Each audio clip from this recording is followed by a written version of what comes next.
ရဲ့လုံများပေါ်ရှောင်သွားရင်မောပန်းနေလုံသားကလွန်စလို့တန်တာမိခဲ့အမေရဲ့အိမ်ကိုအိမ်များရဲ့အမေရဲ့မြတ်တာရင်နဲ့ဝေးခဲ့သူမော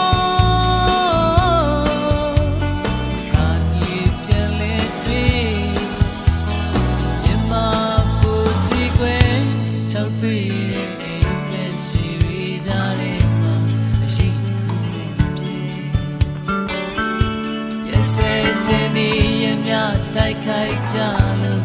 အာနေနေပြီဆိုတင်ထားတဲ့စိတ်ဓာတ်များ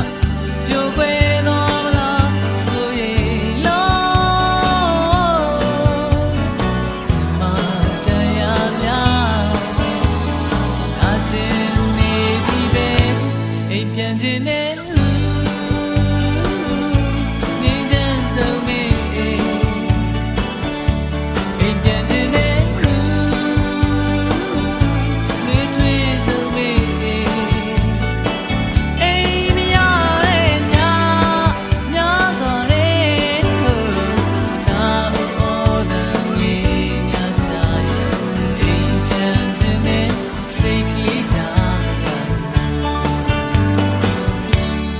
ချက်တဲ့မျိုးပြလူတွေမှုစီမှာ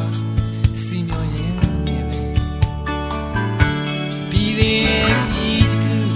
အဆုံးထိရောက်ဖို့ကြိုးစားနေသူမှာရိုးသားတဲ့ချီလက်ကအမေအိမ်လေးကြောင့်တွေးမိလို့တရားလာအိမ်မဲပြန်ခြင်းနဲ့ငြိမ်းချမ်းဆုံးမေအိမ်ပြန်ခြင်း